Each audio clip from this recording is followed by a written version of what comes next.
Thank you, Maria, for the kind words. Ladies and gentlemen, boys and girls, a very good afternoon to all of you. I'm really thankful to all of you, especially Dr. Syed Afnan Qadri, who has been working with me in my charity for the last 1 year, and Maria Siddiqui, whom I feel like my own daughter. What I'll be just sharing with you my 5 experiences of life from which you can draw 5 lessons, and then I will give you a one-line message to the boys and girls before I sign off, because I have to fly off to Mumbai for my clinic out there. I'm so glad that you all are here graduating. As a professor and as an HOD now, I don't remember any time in my life in Shahdan or anywhere across India that I have ever failed any student in practicals.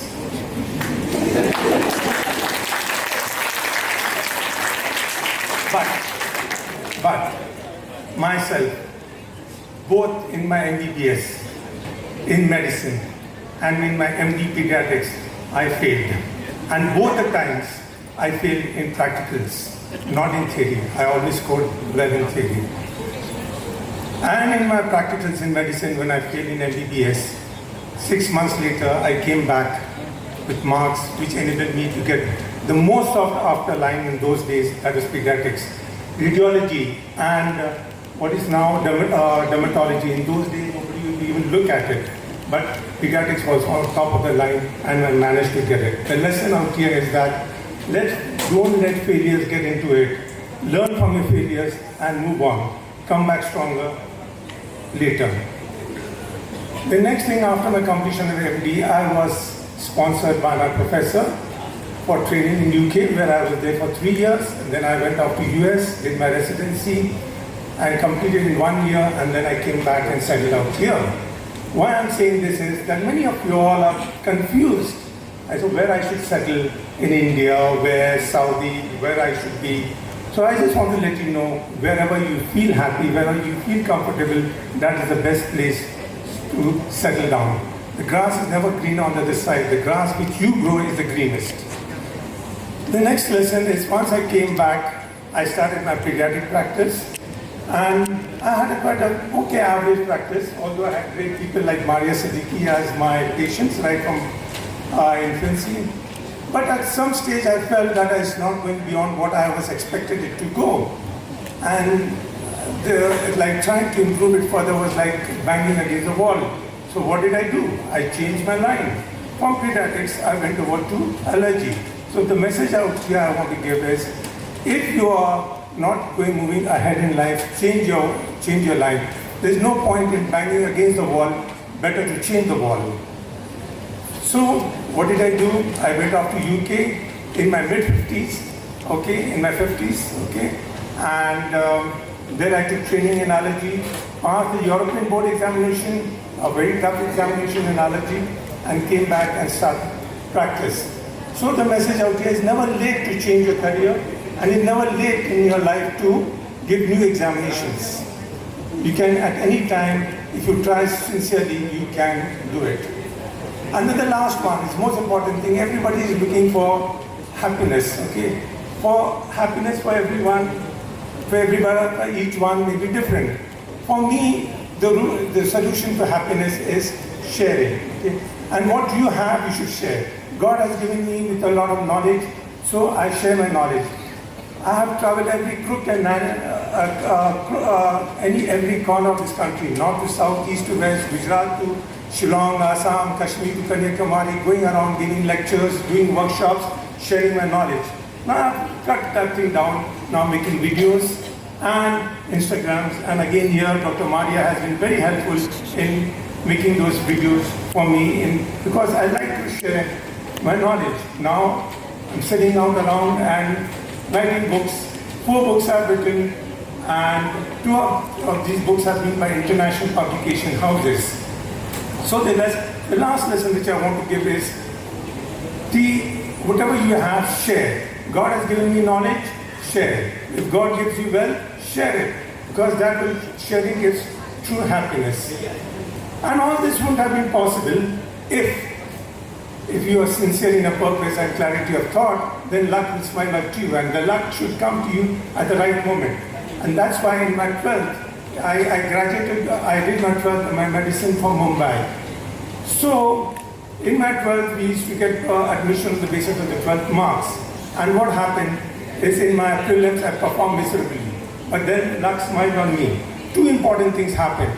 My examination got postponed by 2 months. Okay, and the second one was I really struck out. And in those 2 months, I did some strategic studies. And luckily, whatever I left out didn't come in the examination. And I managed to get in one of the best colleges, in the top 5 colleges in India, say GS Medical College and KM Hospital. Friends, this has been my experience. But my advice to these boys and girls is, I would say, is that to the girls, you're very lucky. You have a choice. Unlike the boys, they have no choice. The girls, if you want, you can either pursue a career or just stay at home and bring up a family. You should not have any reservations or any qualms or any second thoughts or guilt feeling about just raising a family. Because this concept of working, women going out and working and all, is a very Western concept and a very recent concept, and it's more to do with economics than anything else.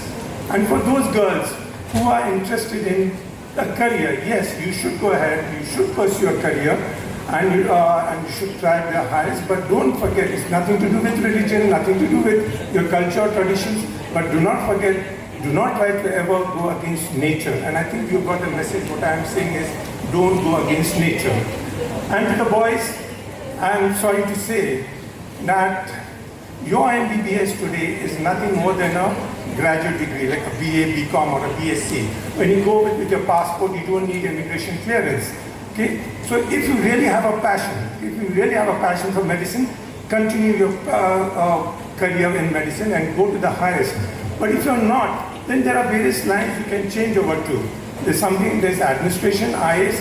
My present MD student, she graduated out from Osmania Medical College. She came to me and she told me for 2 years she tried for IAS. She didn't get it.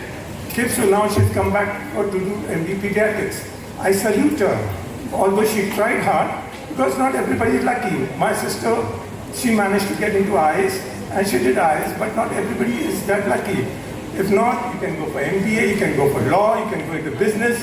And if there's nothing, then there's always politics. We need good people in politics. You can join politics. There's no harm in it. So, before I sign off, I would just like to recite a sher, a couplet from the most famous poet of our times, I would say, of all times that I know, is Muhammad Allama Iqbal. This my mother used to recite to me, and for those who don't understand Urdu, this sher has two meanings, the contextual meaning and the implied meaning. I will not give the contextual meaning, I will give the implied meaning, okay? And I hope it inspires you to achieve something in life. So the sher goes like this. Utha na shishe farang ehsan, utha na shishe farang ehsan, tu sifale hind se Meena वो जाम पैदा कर, tu sifale hind se Meena वो जाम पैदा कर, मेरा तरीक अमीरी नहीं फकीरी है, मेरा तरीक अमीरी नहीं फकीरी है, खुदी ना बेच गरीबी में नाम पैदा कर. The meaning of this, what is the meaning of this? The implied meaning of this is that please don't sell, the first thing is when he's saying it, Uthana Shishe Farangesan, don't take charity from the foreigners, means at that time the English. So you should not take anything in charity from anybody. The second meaning, which is the second point which he's trying to say, is that you go around and create wealth. At that time it was India. Now you have the whole world to go around and create wealth for yourself. The next point he says is, his way of living is not richness, but of poverty. Okay? And the greatest example for us of a person living with richness, living not with richness, but his poverty, is Hazrat Umar. If you go in history and look at his life, you will understand that how much in poverty and simplicity he would live. And last point he's saying, he wants to imply is that the most important is do not sell your self-respect. Never ever sell your self-respect. Khudina bech. That is, do not sell your self-respect. Create a name for yourself in your simplicity, in your limited needs. With these words, I thank you one and thank you all, and I wish you all the best for your great future. Thank you.